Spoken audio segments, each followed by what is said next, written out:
मिनश्शैतानिर्रजीम बिस्मिल्लाहिर्रहमानिर्रहीम।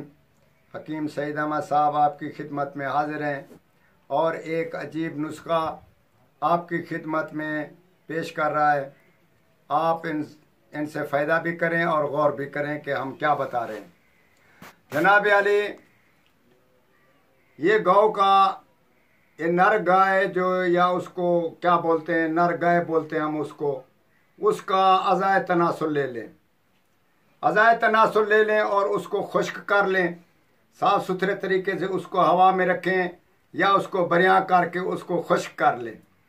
खुश्क करने के बाद उसको जैसे कीमा होता है इसी तरह कीमा करें और कीमा करने के बाद उसको ग्राइंडर में डालें। ग्राइंडर के बाद वो बारीक हो जाएगा। इसके बाद आप उसको किसी चीज़ में डालकर उसको बारीक पीस लें।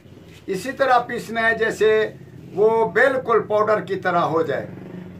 तो आप जब उन हजरात को देना है जो जिसकी टाइमिंग कम है या जिसका अज़ाए तनासुल छोटा है या अज़ाए तनासुल में फर्क ही नहीं है, यानी कि मोटा नहीं है, या उसी आदमी को इस्तेमाल कराना है जिसके ढीलापन हो ज़्यादा, तो इसीलिए आप उसको ऐसे इसी तरीके से आपने उसका लेप बनाना है।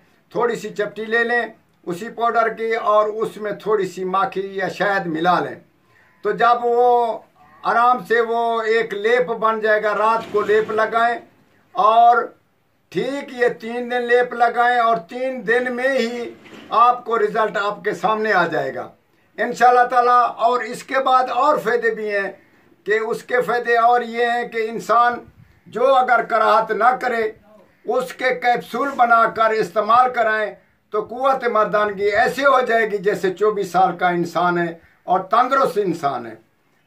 कैप्सूल 00 वाला उसको दें और शोरबे के साथ वो इस्तेमाल करे और खाए और उसका लेप बनाए। इंशाअल्लाह ताला आप उसका रिजल्ट देखें। आज ही बनाएं और आज ही रिजल्ट देखें, शाम को देखें क्या बनता है। वस्सलाम।